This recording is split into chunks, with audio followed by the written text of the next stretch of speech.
And I'm not giving up, I'm not giving up, no, not me.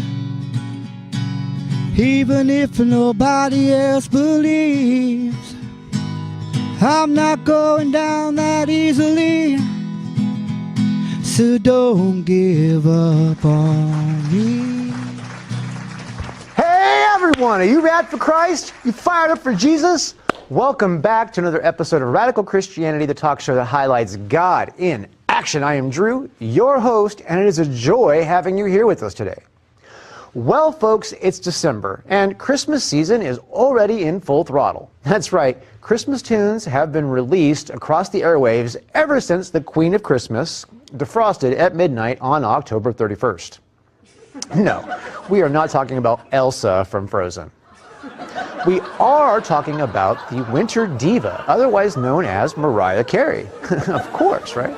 Hey, did you know she is estimated to have profited total of $100 million in royalties alone from her song, All I Want for Christmas Is You?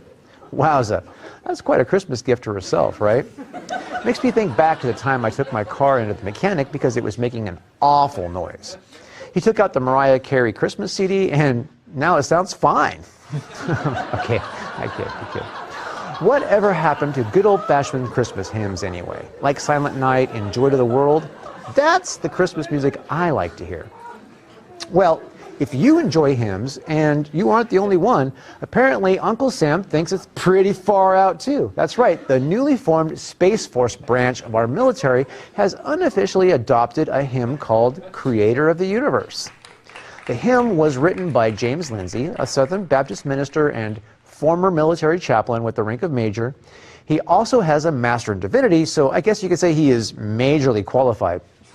He says he was led by God to write what's known as the Space Force hymn, as soon as he learned about the new branch's formation, saying that the Space Force's mission to explore space and engage in space travel inspires me because, number one, the Bible says that that's where heaven is.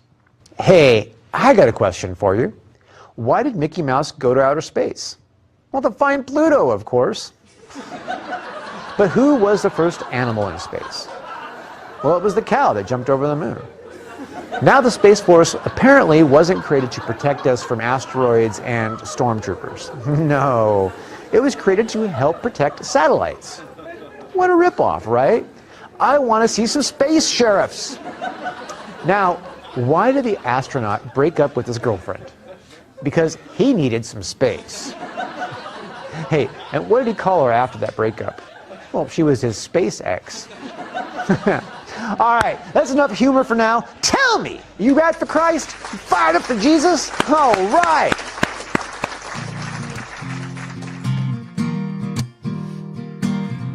Ladies and gentlemen, we got some great guests coming up for you, so let's have a huge, warm welcome for Darren and Bekah Faust. Welcome. Have a seat. So, welcome to Radical Christianity. Thank you. So, we have a way that we regularly do things here, and that is testimony to mission. Okay. So, let's start on the outside and move in. Sure. Tell me how you met Jesus. Well, when I was 12, a buddy invited me to Vacation Bible School, and at the end of that week, I knew a decision needed to be made, and been going to that same church ever since. Walking with Jesus along the way, met my wife there, and when you were 12? History. No, not till much later. Much later. Okay, and how did that work with your life from 12 to adulthood? Did you stay in the church the whole time? Did you?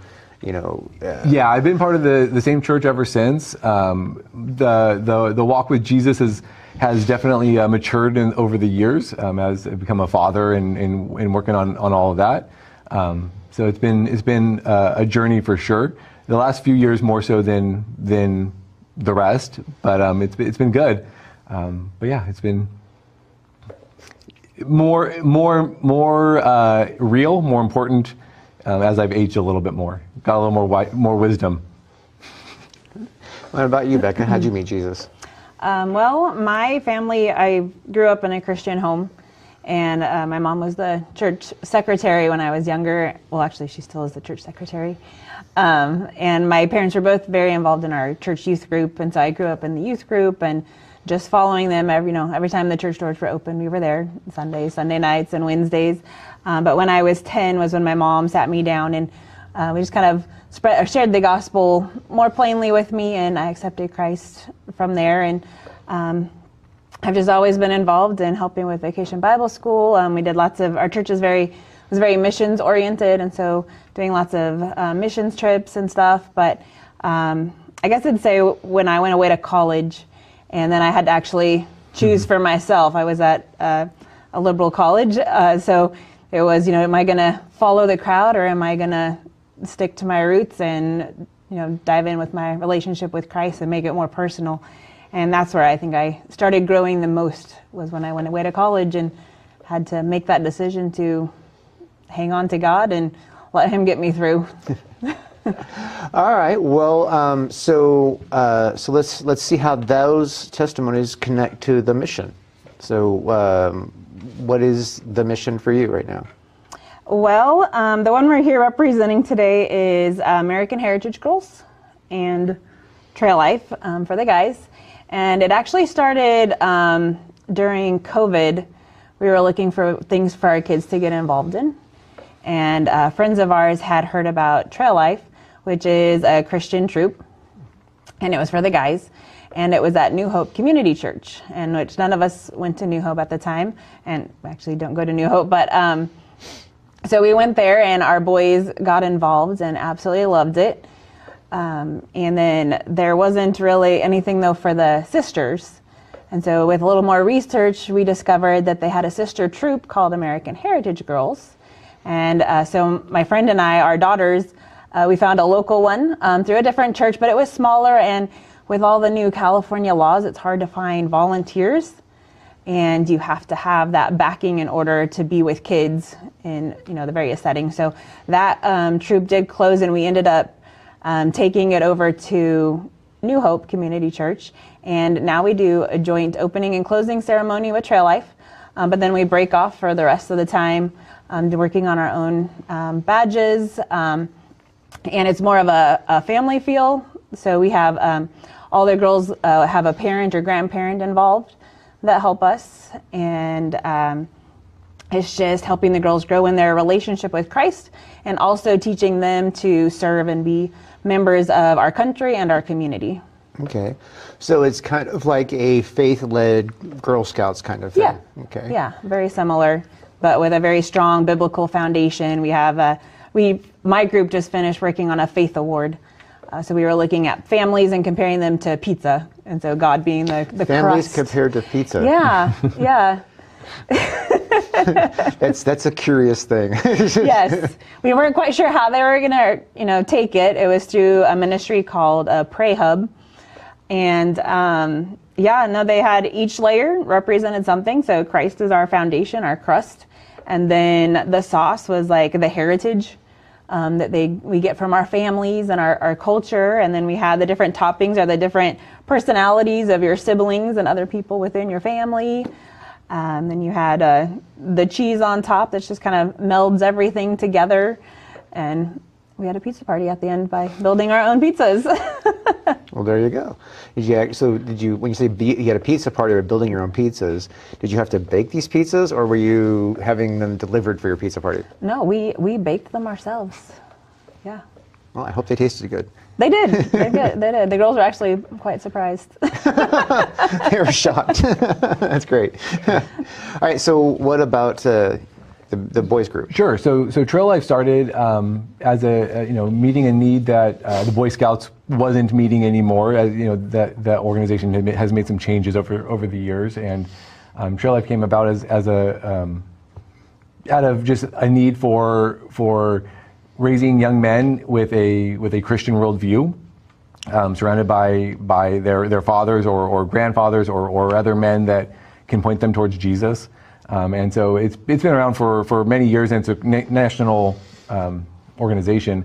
But yeah, our troops started, I think, in 2020 or 2019, somewhere around there. But our family came in a little after it had already started, just being there and having an opportunity to work through things with my boys, and then seeing a need for some more involvement. So I'm now working with the Navigators and Adventurers, which are 6th through 12th grade.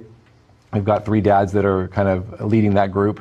We have about 18 boys in that one, and then there's another horde of boys in the younger group doing their things. But it's been great to be on that journey with my boys, and being able to see other young men working on some fun badges and working on some spiritually based badges, and just having that community that is focused on Jesus and also on adventure and fun too. So you say adventure and fun, and Yeah. it's called, with the word trail, I'm assuming it's like hiking and Yeah. camping and woodsy related stuff. Yeah, so over the last several years, we've worked on a number of, they work on badges, the young men get badges and awards and different rankings, but we've done backpacking and camping, hiking, shooting shotguns and handguns, building fires, safety and first aid, water safety, but then also biblical foundational things like Bible basics and some entry-level apologetics and working on different faith-based awards as well. So it's great to have a little bit of both involved there. We just did a Pinewood Derby competition at the last meeting and had fun with that. Now, Pinewood Derby, is that like little cars? Yeah, the little, you get the block of wood and you Right. shape it into the car and have the little race down the tracks. Yeah, I remember that from Boy Scouts. Yeah, yeah. Okay, so, and then you mentioned the pizza thing. So what other things does the ladies group do? Yeah, so this is just the 1st through 6th grade book Okay. of all the different badges that we can work on, the girls could do. And so Faith Award was a little separate than the traditional badges that we'd been working on. We have 6 different frontiers. One is all about like heritage and country. And so we worked on like learning about our flag, the history of the flag, how to fold the flag, how to retire the flag, carrying the flags in our opening and closing ceremonies. This season we're going to be working on our heritage. So just going through some of the history of the U.S. and learning how to make their own butter, fun things like that. Another frontier is family life. So we worked on, I don't remember what exact badge it was for family life, but we had, we did cooking. And we're going to do cake decorating coming up in the month of February. We have done puppetry, and we're working on theater this season. We did archery last season. We also did nature and wildlife. We did rock climbing last year. This year we're working on our shooting sports badge, so we're going to be working on that I think it's in March. So that was arts and then outdoor skills. The 5th frontier, personal well-being. The kids actually did emergency preparedness and got certified in CPR and first aid, and we did that joint with Heritage Girls and Trail Life.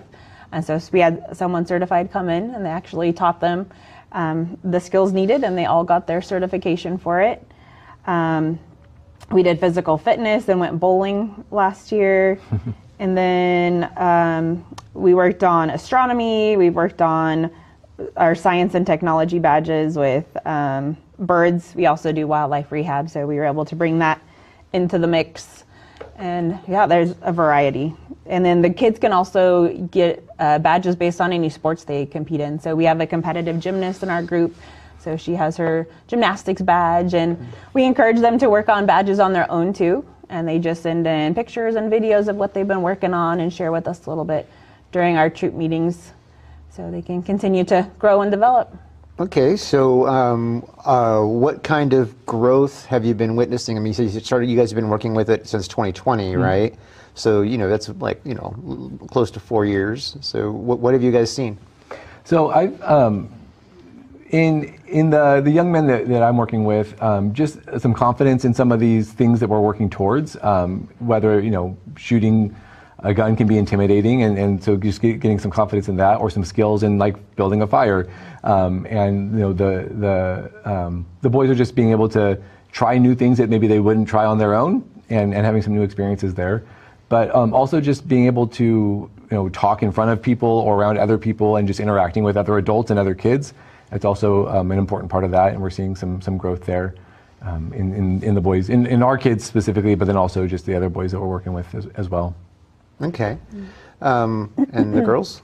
And the girls, I'd say similar, a lot of the confidence building and then like learning these skills, because we also did the fire badge as well. So learning skills, things that they never would have done on their own or perhaps with their own families. Now, the fire badge, are they rubbing sticks together or are they just using matches? It's a variety. They have to learn how to use several different tools to make fires if they were out. So we worked with flint. We created our own fire starters using cotton, and we had wax, candle wax with it. They had a competition, so we had several fire pits set up to see who could start their fire the fastest, and then they have to learn how to properly put them out as well. So that way, when we we went and did our camping badges together in May, both groups together. So then they were able to put their skills to use. So the kids had to build the fire, the kids had to put it out, and yeah, just been really good growth there. And then just watching them, getting to see the connection between, how a lot of this, it's biblically based, and so they get to see the scripture and apply it in their own lives as we read stories that are more applicable to them, like the ones that we've done lately with the family, with the pizza. So we read a lot about different families within scripture, and they can relate that to our own families and just see how important that foundation is.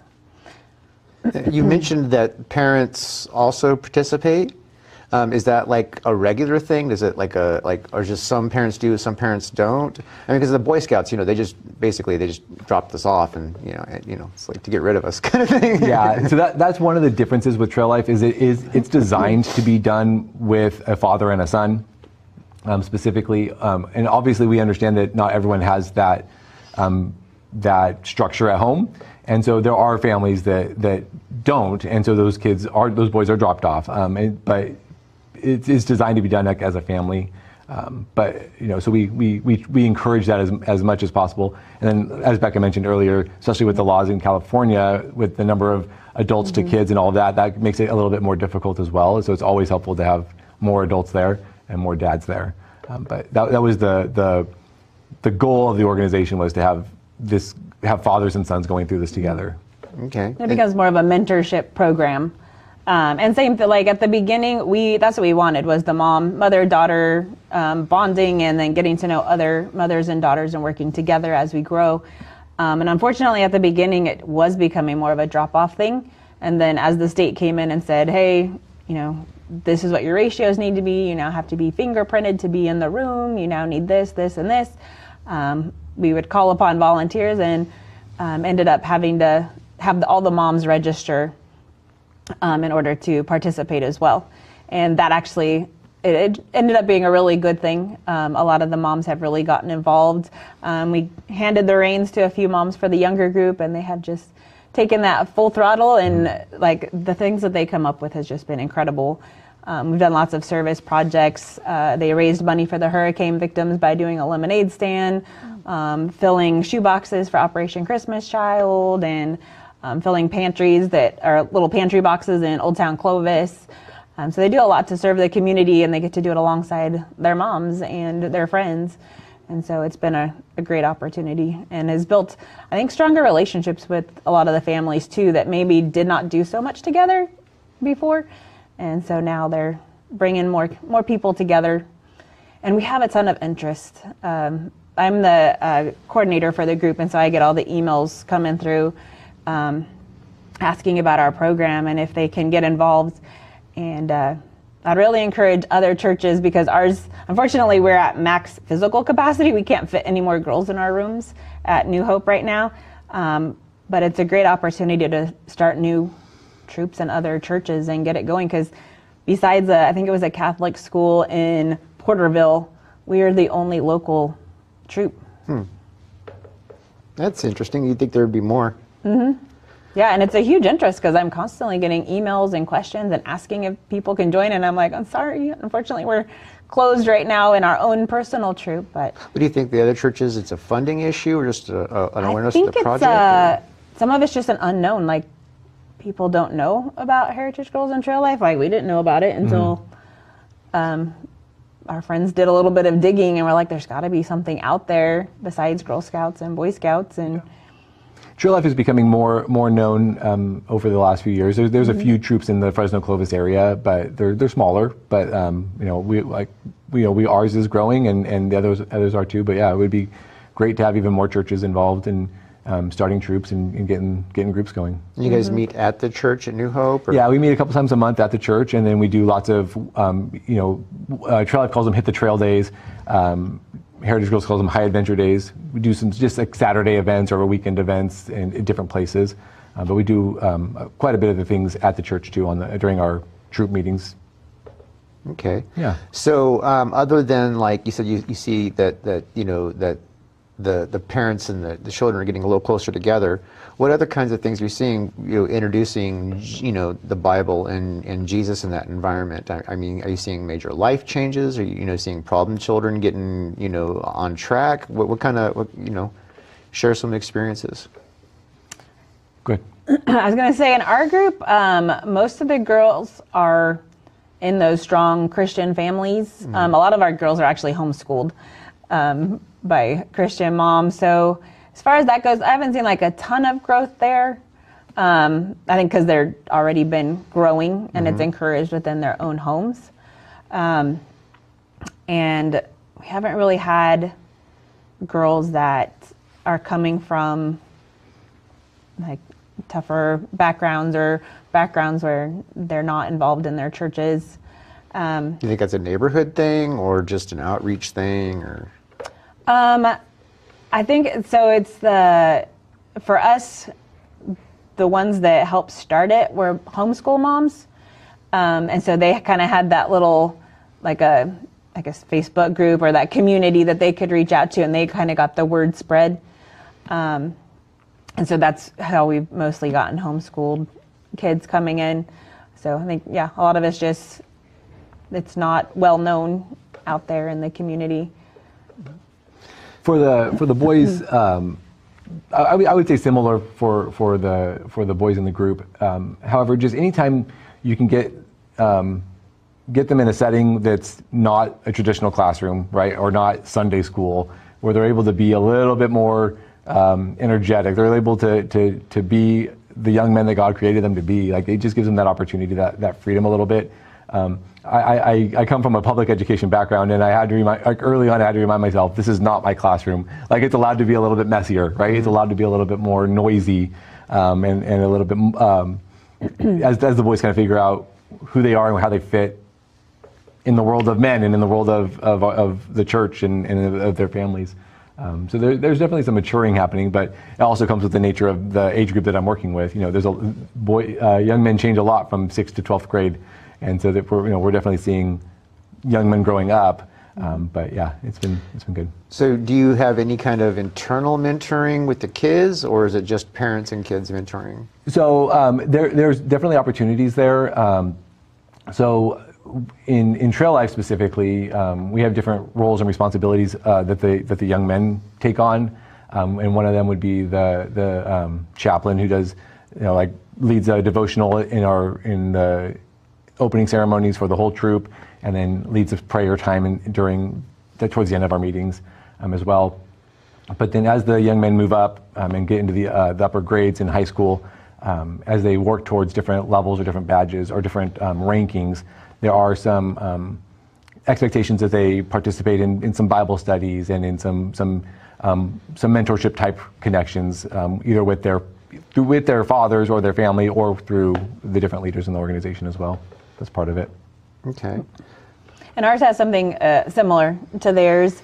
We're newer than Trail Life. We started just started our third season with Heritage Girls. So the first couple of years was kind of like figuring things out because all of us were brand new and had never even heard of it before. And so trying to figure out, what all it entails. So this is our first year where we finally feel like we have our feet on the ground a little bit more to dive in deeper. So that's why this is the first year that we're doing our Faith Award with the girls. But they also have the opportunity for the leadership positions which we were actually meeting during the Christmas break so that we can start that in January with these girls.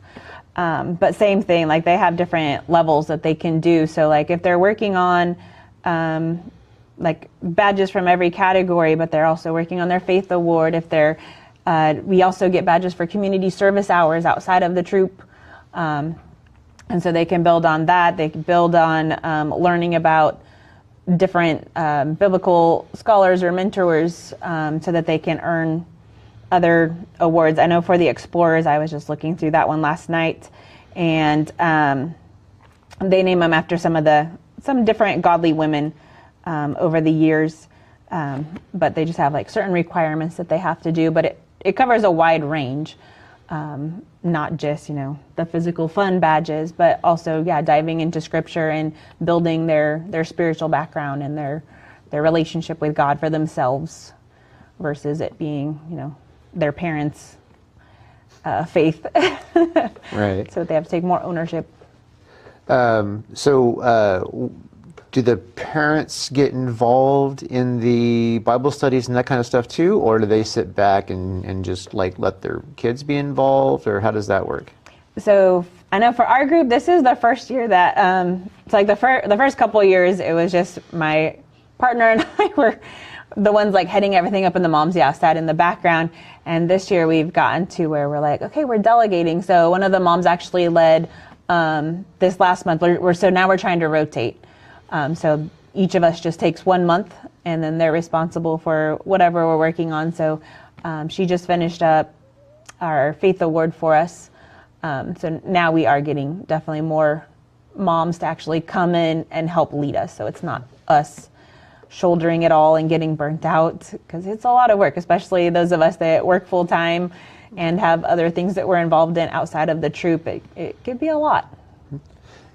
Is it one of those things where like the funding comes from the parents themselves, or does the church offer funding, or is there no funding? Or? So there's no funding. There's a small fee that's paid to each year for the membership for the young men and for the adults that are leading it. So that mostly goes just to support the organization as a whole. So we do fundraising. We just sold a bunch of pies for the holidays, and that brings in a bunch of the money. But then the church does have individuals who do donate to the group. The church isn't funding it necessarily, but there's members of the church that are happy to see what we're doing and the goals of the organizations and do support the troop through their giving. That's cool. That's very cool. I keep asking for stories. You guys got to give me, some stories of some stuff you've seen that was just super impressive. So I'll start. I mentioned already that our the young men have different roles that they serve, and I mentioned our one of those is the chaplain who leads the devotional. And so currently our chaplain is a middle schooler, and he has just done some amazing 3 or 4 minute devotions for the troop in the opening ceremonies. He always brings humor to it, gives them a little story, but gives them some real applicable ways that these young men and young ladies can make their faith their own and real for them. And so hearing him talk each time when it's his turn, and then to lead the prayer, is just great to see children worshiping Jesus and encouraging others to worship Jesus as well. So that's been really encouraging for me as a 40-year-old parent to see children taking it seriously and making it real. So that's been really awesome to see. And then I also mentioned just the giving some kids confidence and helping them see that they belong with grown-ups, and they belong in the church, and they belong in our society has been helpful too. Because I think sometimes for a lot of kids, it's easy just to go with the flow and just be where they're supposed to be. But seeing them actually take initiative and do things that are hard things sometimes has been great. Okay, so your age group you said is like basically 7th grade to 6th grade and up. 6th grade and up. Yeah. And is yours the same age demographic? No, so ours, we've got multiple levels. Our Pathfinders would be like the kindergartner, but we don't have any this year. We did. So we have a 1st through 3rd grade group. They're the Tender Hearts. And then we have a 4th through 6th grade group, which is the one that I lead. And then we do have a 7th through 12th, but it has one active girl. And she's one of the ones that helped us start the program. So this next group, we have It's kind of hard to have a group with one It's hard to person. have a group with one. Exactly. So this last season, she's been helping us a lot and working on badges on her own, but then also helping us with the 4th through 6th graders. And we actually have a pretty strong 6th grade group that will be finally going up into that. They're called Pioneers, and then Patriots is the high school. So the Pioneers is the junior high. So our daughter and a couple others will be finally moving up. But yeah, our group is very young over in the American Heritage Girls sector. But it is fun to see just their confidence being built. And like the other day we had a party and I was cooking pancakes, and one of the girls was like, "Hey, I learned how to cook. Can I jump in and help?" So we put her to work and she was making the pancakes for us. And watching our own daughter just come out of her shell, she's become definitely more outgoing over the last several years. We worked on our archery badge last season and she won. She she took the competition, which surprised even her. But yeah, just watching all these girls just grow and develop in all different areas has been really cool. And to see ones that are so little, like when we do the opening flag ceremony, they're so excited. And there's this, 1st grader, and she has this massive American flag that she's trying to steady as she walks up on the stage, and requires a little bit of help getting it up those steps. But they're just so excited to be there and to get involved. And when they learn new skills, they want to share it with everybody. So they're fun to watch. That's great. And the boys, they're obviously an older crowd, and boys that age can usually be a handful. So. Yeah, so Trail Life does serve kindergarten through 12th grade, and so we do have quite a few kids in that younger group. But like I said, I work with the older boys, and yeah, they can be. I taught 6th grade for a long time, so I'm comfortable with that group. But again, when the things that we're working on and the things we're talking about, it keeps their interest. It's not been a battle to keep them engaged in what we're doing and what we're talking about. And they're not sitting there and just listening to us talk for an hour. Right? We're doing things, and we're getting our hands on and trying stuff out and make it as engaging as possible for these young men. Okay. Yeah. And have you seen any life transformations? I mean, you're saying that a lot of them coming from the church already, mm-hmm. but I don't know that I would say life transformations. I definitely see the opportunity for that. With the biblical foundation and putting Jesus first. And I think, like for an example, like for me and my conversations with my boys is it's just giving us a reference point to use as our conversations. Like we're talking about mm-hmm.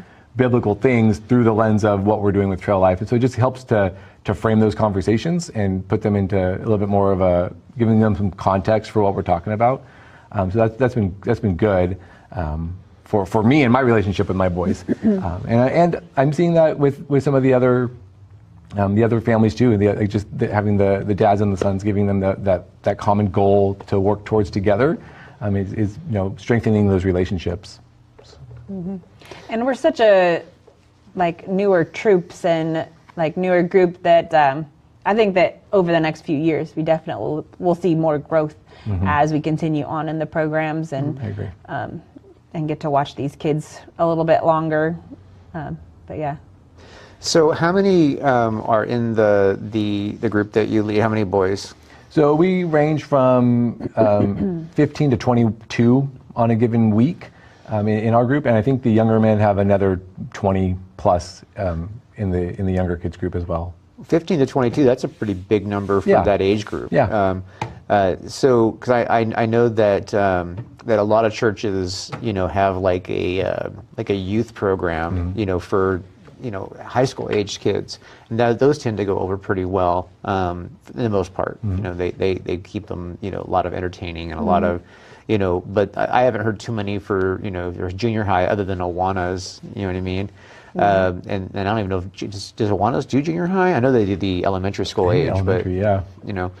But so I'm not really, like too many other programs other than that. So I can imagine, that there, a lot of churches, would probably benefit from something a little bit more like that. So what do you guys, are you guys actively involved in any kind of like awareness programs, or, or is it just, you're just too busy doing what you're doing? Well, I mean, we don't work for either organization, right? We're just happy to be serving within it as as leading the group or the troop at the New Hope Church in Clovis. But we definitely tell people about it if they ask what we're doing and the why, and we're happy to be on here to tell others as well, because it's volunteer run, and you can join an existing troop or start one and get people involved. Okay. Yeah. What do you guys see what coming up this next year? In 2025, what are you guys looking forward to? What do you see happening? What are you hoping for? I am looking forward to more moms getting involved in leadership positions and helping us out, because it's been a lot. There was basically 3 of us running the entire program these last couple of years, or the first couple of years, and just trying to learn everything. So looking forward to having more support from moms and getting them more involved. Also, just encouraging others to start more troops, because again, the interest is out there. There's obviously a need for it. We had a lot of girls that actually came from Girl Scout groups over to ours as they started watching the direction that the Girl Scouts were going. And so they heard about us and moved over to our group. So we have about 15 in my group, and then 15 in the Tender Heart. So we run about a little over 30 girls in both groups. We had a whole lot more to start with, but when California, it's funny, they haven't cracked down on trail life yet. But Heritage Girls, we had to start doing all the fingerprinting and getting the moms registered. So we did lose some families that way because they didn't have the time to. Do you think it's because girls versus boys? Like girls are more, like in risk of being treated by predators or predatory situation? I don't know if it's that, or if it's just the moms that are at the headquarters are just. No idea. Idea. We don't know. We keep waiting for them to come down the pipe here, but so far it's just been for the Heritage Girls group. But so for the next year, our group is going to continue to grow even more. We have like I said, there's a lot of kids in that younger grade span, and so as they come up, it'll be interesting to see how we adapt and get some new kids and some new dads in there. But we have a bigger chunk that are growing up into the high school age now. Like Bekah mentioned, the high school age was a smaller group for both troops. Mm-hmm. And so as we get more of those older young men and having them take a little bit more of the leadership role and the initiative in leading some of these things, it'll be exciting to see as we give them opportunities to lead stuff and take it to that next level and work for those bigger badges or awards that Trail Life does offer, and seeing what they want to do with it. It'll be interesting to see. You mentioned the chaplain role as a role, but what other roles are there? So like first officer, second officer, that are kind of in charge of the logistics of the opening and closing ceremonies, those kinds of things. And then you put me on the spot now. I can't even say the name, right? We have. You have a treasurer in your group? No, but one of the roles handles the materials and the setting up and cleaning up things and all of that, which is good too. But really, it's those primary roles are those first officer, second officer, and then that chaplain that have those leadership positions. And it's also exciting because we have elections twice a year for those positions. So the boys have their spot for 6 months, and it gives them another opportunity to try a different one and get other boys an opportunity to take that role. And it was great the last time. Our current first officer didn't really want to try. He was a little bit more nervous, but then some of the other boys were encouraging him to try. And so it's exciting to see just stepping out of their comfort zone a little bit. Now, were they encouraging him to try because they didn't want to do it? No, they weren't. No, you do it. You do it. They were really genuinely encouraging him to go for it. So it's been good. I would have been that one. You go do it. I'll sit back here. That would have been me. And then we have our girls who are going, when are we going to start ours? We're getting there. Let us figure things out. The leaders are still trying to figure it all out. So I am looking forward to getting to do more things too, getting those leadership roles in place for our girls. And like he was talking about, they have the bigger awards for the boys. The girls also have some bigger awards as well that they can work towards within Heritage Girls. Okay. So, are there annual trips that are major events, or is it just constantly little things? This last year in May, that's when we did our big family camping trip. Okay. Which our goal was to make that a yearly thing, but with the flooding and the weathers the year before, we actually had to cancel our first attempt. So this last year, we had a great time. We didn't have a whole lot of Heritage Girls go. They had a pretty good, decent size group for the trail life that went, though. But I think if we get word out there now that it's become, if we set it more of this is an annual thing, people can start clearing their calendars. Because a lot of it was, people had things planned already. But yeah, and then with the nice thing with the camping trip too is that they're able to work on lots of badges while they're doing the camping trip too. So I know my girls, we worked on what were they doing?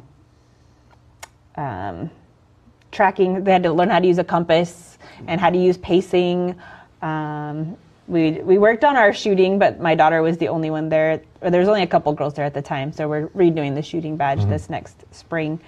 But then we also did our outdoor cooking badge, which was quite an adventure for them. Where you put that, I'm wondering. Trying new things. Trying new things. Like we made brownies inside of an orange on the fire. So you take an orange, you gut out the orange, make brownie mix, dump it inside, and then put the top part that you cut off back on it. And then we wrapped them in foil and then set them in the coals for half an hour. And everyone's like, yeah, this isn't going to work. And they were so good. It was good. Yeah, tastes like those chocolate oranges. Oh, okay. Yeah, it took on the flavor. Yeah, no, it worked. But yeah, it was a lot of experimentation and is this going to work? It will or it won't. So Trail Life does have national events or bigger events for regional areas. We've not participated in those yet. It's something that we can definitely look at. But there are campgrounds that host them for a weekend, or they have just full day events throughout the nation. None in our area specifically, so it would be one that we'd have to travel to if we ever did that. But again, as the organization grows and becomes bigger, it might bring some more things to the area. I'm really surprised the organization doesn't spend a lot more energy in this area. I mean, because the Central Valley is, obviously it has the nickname of the Bible Belt of California, but it really has the highest concentration of churches. You know what I mean, per capita versus anywhere else. I mean, we have 450 churches just in Fresno and Clovis. Yeah. You know what I mean? That's a lot of churches. You would think the organization would be all over that.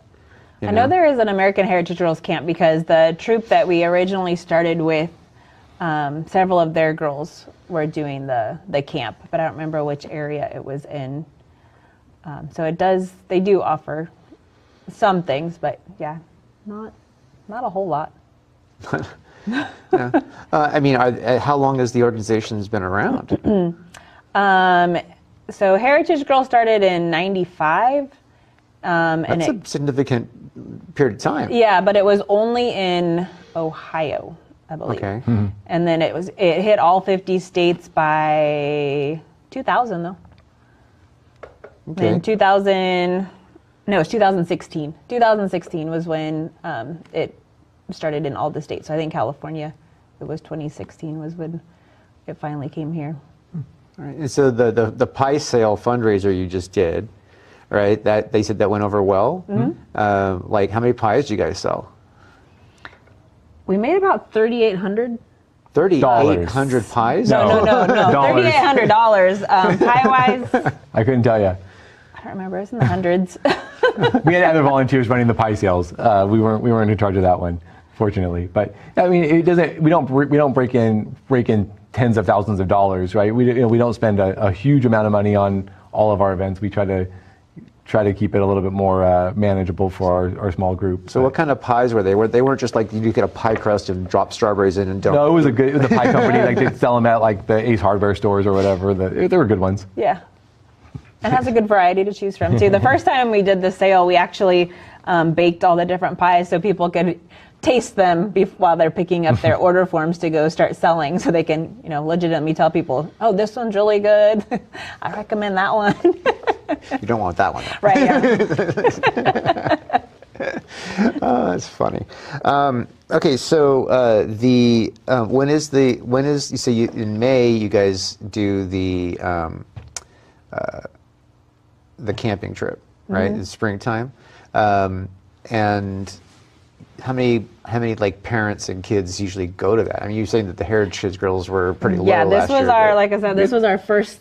I think we had 5 or year. 6 families there at this last one, and I think it'll grow as we do it more and more. As you said, we've had a couple scheduled that didn't pan out because of weather and all that, which of course it always ruins all the outdoor adventures. We did backpacking the year before that. We just the older trail life group. I mean, we had four families go on that one. So that one's, but obviously that's going to be a little bit more of a smaller group for just by the nature of the task. So is it like tent camping or okay? Yeah. Roughing it. Well, I mean, roughing it's no tent. I won't do that quite that rough. Because tents are pretty cushy. Just you can keep the rain off of there. You're doing good. Sure. Okay, so what other things have we not covered that you'd like to let us know about? Okay, let me ask you this. Good. What kind of stuff has it changed in your lives in these last few years? Sure. So I'll start. So raising. So we have 3 kids. Our 2 oldest are boys, and then our daughter's the youngest one. And for me, raising my boys, like one of the things that I always wanted to instill in them is the idea that they have what it takes to be the young men that God made them to be. That's been an important message that I've wanted to communicate to them throughout their lives. And as they're getting older, there's always that fear of, am I doing enough, or what's missing? And being part of this organization has helped me just to guide some conversations, to expose them to things that we wouldn't do on our own necessarily. But then just helping them to see that we belong in the world of men, that God is real, and the things that we do in our life, like He is alongside of us with those things. And so it's been really helpful for me as a parent in pointing my kids towards Jesus and making it a little bit more real for them. Yeah, it's been great for that. Okay, so what you're trying to say is the biggest impact you've gotten is what you've seen in your kids' lives. Okay. What about in your life? What's it done for you in your relationship, in your walk? Sure, fair enough. I like to pass it on to them. Well, I mean, but so I'm gonna go back to parenting, right? Like it is one of the biggest roles and responsibilities that I have at this time, and just being able to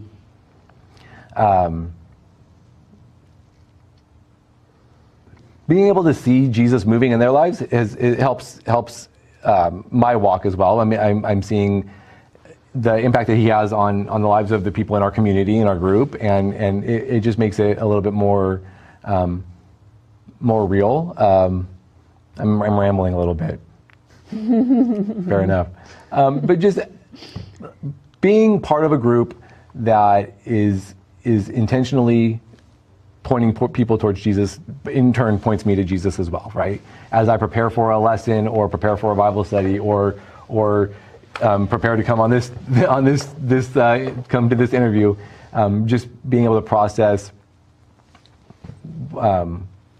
what He's been doing in my life and in the life of the young men that we're working with. It's been good.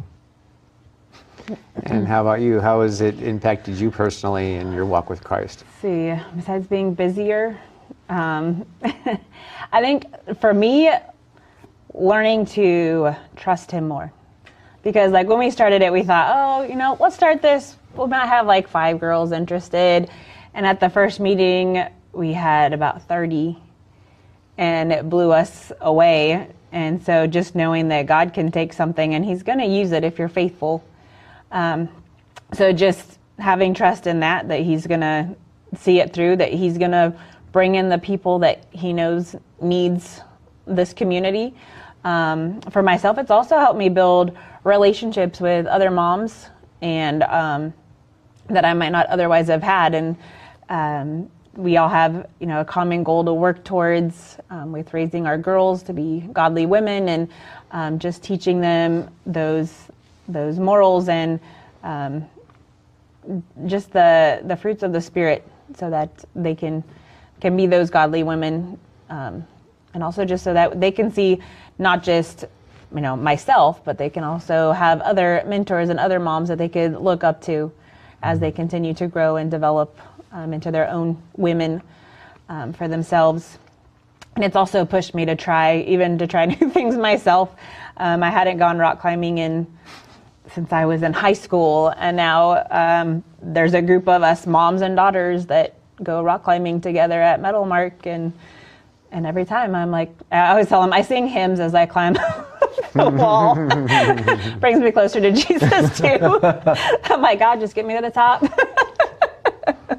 Well, Metal Mark's a good place to go climbing. So it is, yeah. We have fun. Yeah, I have not been there myself, but I hear great things. Yeah. And the guy that runs the place is a really cool guy. So,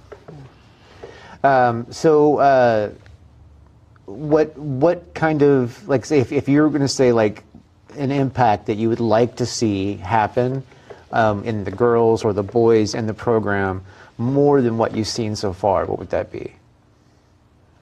I mean, obviously these are children that are growing up in the church, that kind of stuff. You know what I mean? So you're not really bringing in, outside. Hopefully God will use it that way when, in the future. But currently, what do you want to see? I would like to see, I think, having more of an impact just out in the community. Like being able to take what they've learned and maybe even teach others, or, as a group go in and serve together in different things, because then they get to use the skills that they're learning. They get to stretch their own faith as they step out in helping others. And then that would also bring awareness to the community about who we are and who we stand for, and perhaps get those conversations going, get people asking questions, so that these girls have an opportunity to be stretched and share their faith themselves. So is there an evangelical badge? There is. Yeah. Nice. It's like one of those things, there's a badge for that. There's a badge for that. We were going through badges the other day, and it's like, wow, there really is a badge for everything. We could go roller skating and you get a badge. Really? There's a badge for roller skating? Yes, you could have a roller skating party and here's a badge. So they just have a badge for everything. And it is a faith-based organization, right? Yes. So, okay. Yeah, and it does tie each of the badges into whether it's caring for God's creation or learning more about our country and our founding fathers and how our country was founded on God and faith initially. Freedom of religion, yeah. Yeah, and so each area they're able to tie it in with the importance and biblical principles behind it. Yeah. So the whole of the organization, like wherever, all over the country, is led by faith. You guys are limited in space. Is that basically because of the head count, parent to child, or are you guys like, your troop can only be so big? I know for Heritage Girls, it's physical space, and then also, the numbers, the ratios that we have to keep. But right now, we're busting at the seams in the small rooms that we have at New Hope. Yeah, physical space. So physical space is our biggest barrier right now, because we are getting more moms who are like, I will volunteer if you let us come be a part of it, of your ministry. But at this point, I would love to, but we don't have the physical space capacity for it. Like, that's understandable. Well, I mean, just from my awareness of how the church works, it always seems to be like the ladies groups are always way bigger, just in general. Like at my church, they talk about the women's conference. It's like the next day it's booked up. The men's conference is like 1 week before it gets booked up. Yep. Because we're procrastinators, us guys. Yes, we are. I know at our church we had a classroom. It became a running joke because they said it's the large ladies class. It just meant there's a large number of ladies and it's a bigger classroom. Large ladies class. It was the large ladies class. But yes, there's a lot of. What about regular sized ladies? Are they welcome too? That's funny. All right. Well, you guys are really, doing something for the community. You said you guys do some service stuff. What kind of service things have been going on recently? What's coming up? We are going to be meeting to discuss what's coming up. I know one thing we would like to do, like I was saying earlier, we do wildlife rehab, and they've been wanting to go to our nature center that's being built in Clovis that we haven't been able to actually officially move into yet. But they just wanted to do things like, what was it? Whether it just be like helping with gardening and landscaping in some place that needs it, or like they did with the food pantry. One of their goals is we keep revisiting it, and if the food pantry on Clovis Avenue is empty, then we just keep restocking that. So that's one of the ongoing things that we're looking at. But we were going to meet to talk about other things, other potential things. Yeah, so I mentioned before, and I think Bekah did too, in both organizations, the young men and young ladies are encouraged to work on badges outside of the troop as well, like with their families. And so a lot of our volunteer hours come from things that are not directly related to the troop itself. So a lot of our young men have done different volunteer things in their own churches wherever they attend, through vacation Bible schools or working with the children, things like that. And so those are some of the ways that they are serving the community outside of the troop specifically, as they do life with their families as well. Does the troops have something planned service-wise for Thanksgiving, which is coming up in a week? No, we didn't do anything Thanksgiving-wise. Because this this episode will actually air a week after Thanksgiving. Right. Oh, okay. So I was just curious. Yeah. No, the closest we did was the Operation Christmas Child shoe boxes. Like one year we did like troop-wide, both troops together, and just packed, I don't remember how many it was. It was a lot of shoe boxes. A lot. We just did like assembly line. And then our girls, our younger girls group packed a bunch this last year. So that was the main focus, was bringing in donations and stuff to pack shoe boxes for Operation Christmas Child. All right. Well, we are out of time for this interview. Thank you guys for coming on Radical Christianity. We do have a saying here, and that is that you're definitely rad for Christ. You're definitely fired up for Jesus, and we love to see that here. God bless you guys. I really hope that that the programs grow, and that people who go and attend develop these really long life strength relationships with Jesus, and I mean that's kind of what it's all about. I mean it's like if we're not trying to encourage people to have a relationship with their Creator, then we're failing at why we're here. So I appreciate what you guys are doing. I'm sure everybody else does. I hope that it goes, and we'll be praying for you. Thank you very much. It's been great. Thank you. Nice meeting you. Nice meeting you guys too.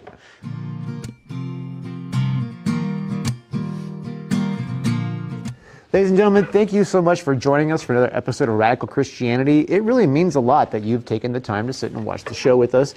Hopefully, there's something that in this episode that you're getting, and that's applicable to your life. Something that's still a little bit of meat you're getting there. I would love to hear about it. So if there's something that you want to hear more from the show, or you're getting from the show, please write us and let us know. But I kind of want to focus in right now on that person who's feeling the tug on their heart. Jesus is kind of working on them. I want to let you know that that's not something to fear. It's something you can fully embrace. And usually I have yet to meet a person who's regretted developing a relationship with Jesus Christ, and it's really easy to accomplish. All you have to do is spend time with him.